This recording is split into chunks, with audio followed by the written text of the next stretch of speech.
আযানের পর ছোট্ট দুরূদটি যদি 10 বার পড়তে পারেন, আল্লাহ তাআলার কাছে যা চাইবেন তাই আল্লাহ তাআলা কবুল করবে। খুশিজন মনে হয় না? প্রশ্ন কমন পড়ে গেছে। যা চাইবেন তাই আল্লাহ তাআলা কবুল করবে।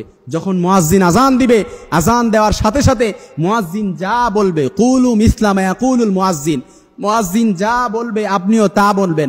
তারপর আযান যখন শেষ হয়ে যাবে, রাসূলের উপর ছোট্ট এই দুরূদটি 10 বার পরে আপনি আল্লাহ তাআলার কাছে যা চাইবেন তাই আল্লাহ তাআলা কবুল করবে। এটা আমার কথা না, রাসূল সাল্লাল্লাহু আলাইহি সাল্লামের হাদিসের মধ্যে এসেছে। আমি স্পষ্টভাবে ক্লিয়ার করছি, যখন আযান হয়ে যাবে, কুলু মিসলা মা ইয়াকুলুল মুয়াজ্জিন, মুয়াজ্জিন যা বলবে আপনিও তাই বলবেন।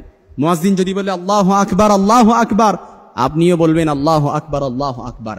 মুয়াজ্জিন বলো আশহাদু আল্লা ইলাহা ইল্লাল্লাহ, আপনিও বলবেন আশহাদু আল্লা ইলাহা ইল্লাল্লাহ। মুয়াজ্জিন বলল আশহাদু আন্না মুহাম্মাদার রাসূলুল্লাহ, আপনিও বলবেন আশহাদু আন্না মুহাম্মাদার রাসূলুল্লাহ। মুয়াজ্জিন বলবে হাইয়া আলাস সালাহ, শুধুমাত্র এই জায়গায় আপনি পরিবর্তন করে বলবেন লা হাওলা ওয়ালা কুওয়াতা ইল্লা বিল্লাহ। মুয়াজ্জিন যদি বলে হাইয়া আলাল ফালাহ, আপনিও বলবেন লা হাওলা ওয়ালা কুওয়াতা ইল্লা বিল্লাহ। তারপর মুয়াজ্জিন যখন বলবে আবার আল্লাহু আকবার আল্লাহু আকবার, আপনিও বলবেন আল্লাহু আকবার আল্লাহু আকবার। মুয়াজ্জিন বলবে লা ইলাহা ইল্লাল্লাহ, আপনিও বলবেন লা ইলাহা ইল্লাল্লাহ। এইভাবে বলার পর তারপর সুম্মা সাল্লু আলাইয়া, তারপর রাসূলের প্রতি একবার দরুদ পড়বেন। ফাইন্নাহু মিমান সাল্লা আলাইয়া সালাতান সাল্লাল্লাহু আলাইহি বিহা আশারা, অর্থাৎ রাসূলের প্রতি একবার দরুদ পড়ার কারণে আপনার উপর 10 বার রহমত বর্ষণ করা হবে। 10 বার যদি পড়েন 100 বার রহমত আপনার প্রতি বর্ষণ করা হবে। ছোট্ট দরুদ, দরুদ পারি না এরকম কেউ নাই। হয়তো আমি ছোট্ট একটা দরুদ আপনাদের সহজের জন্য শিখাইয়া দিব, কিন্তু নামাজের মধ্যে আমরা দরুদ ইব্রাহিম পড়ি, আল্লাহুম্মা সাল্লি আলা মুহাম্মাদ ওয়া আলা আলি মুহাম্মাদ কামা সাল্লাইতা আলা ইব্রাহিম ওয়া আলা আলি ইব্রাহিম ইন্নাকা হামিদুম মাজিদ, আল্লাহুম্মা বারিক আলা মুহাম্মাদ ওয়া আলা আলি মুহাম্মাদ কামা বারাকতা আলা ইব্রাহিম ওয়া আলা আলি ইব্রাহিম ইন্নাকা হামিদুম মাজিদ। আপনি এটা বললেও পারেন, কিংবা ছোট্ট যেই দরুদটা আমি শিখাইয়া দিচ্ছি এটাও বললে পারেন, আল্লাহুম্মা সাল্লি ওয়া সাল্লিম ওয়া বারিক আলাইহি। এবার হাত তুলে একটু বলেন যে হুজুর এই দরুদটা পারি না। আল্লাহুম্মা সাল্লি ওয়া সাল্লিম ওয়া বারিক আলাইহি সবাই আমরা পারি, সহজ ছোট্ট এই দরুদ। যে ব্যক্তি রাসূলের প্রতি দরুদ পড়ে, কোন দোয়া আল্লাহ তাআলার কাছে করে, ওই দোয়াটা ডাইরেক্ট আরশে আজিমে যেয়ে নক করে।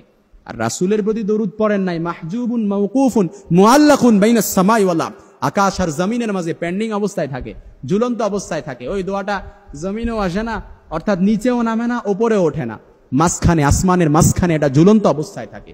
কিন্তু রাসূলের প্রতি দরুদ পড়া হয়েছে, ওই দোয়াটা ডাইরেক্ট আরশে আজিমে যেয়ে নক করে। আর যে ব্যক্তি, এই হাদিসটির মধ্যে আরো এসেছে, যে ব্যক্তি রাসূলের প্রতি ওসিলা চেয়ে আল্লাহ তাআলার কাছে দোয়া করবে, ওই দোয়াটা তো আরো আগে কবুল হয়ে যাবে। অর্থাৎ রাসূলের নামে ওসিলা চেয়ে, কারণ ওসিলা এটা হচ্ছে জান্নাতের সর্বোচ্চ স্থান, ওসিলা হচ্ছে জান্নাতের সর্বোচ্চ স্থান, ওসিলা এটা হচ্ছে আরশের খুব নিকটে আছে। আপনি ওসিলা চাইবেন আল্লাহ তাআলার কাছে, আয় আল্লাহ, আপনি রাসূল সাল্লাল্লাহু আলাইহি ওয়াসাল্লামের ওসিলায় আপনি আমার দোয়াটা কবুল করে নেন। আয় আল্লাহ, মুহাম্মদ সাল্লাল্লাহু আলাইহি ওয়াসাল্লাম, বিশ্ব নবী মুহাম্মদ, শেষ নবী, পয়গম্বর আরবি, সাকিয়ে কাউসার, শাফিয়ে মাহশার, রাসূল আকরাম, ইমামুনা, হাবিবুনা, কুদওয়াতুনা, আফতাবে নবুওয়াত, ফখরে মওজুদাত, সুলতানুল আম্বিয়া, সাইয়্যিদুল আম্বিয়া, রাসূলের এইভাবে রাসূলের সিফাতগুলো আপনি যদি বলে বলে আল্লাহ তাআলার কাছে দোয়া করেন, আল্লাহ তাআলা তো অবশ্যই আপনার দোয়াটা কবুল করবেন। আযানের পর ছোট্ট দুরূদটা রাসূলের প্রতি পড়বেন, আল্লাহুম্মা সাল্লি ওয়া সাল্লিম ওয়া বারিক আলাইহি, 10 বার পড়বেন, আপনার উপর 100টি রহমত বর্ষণ করা হবে, আপনার 100টি মর্যাদা আপনার বৃদ্ধি করে দেয়া হবে। এমনই কি শুধু তাই নয়,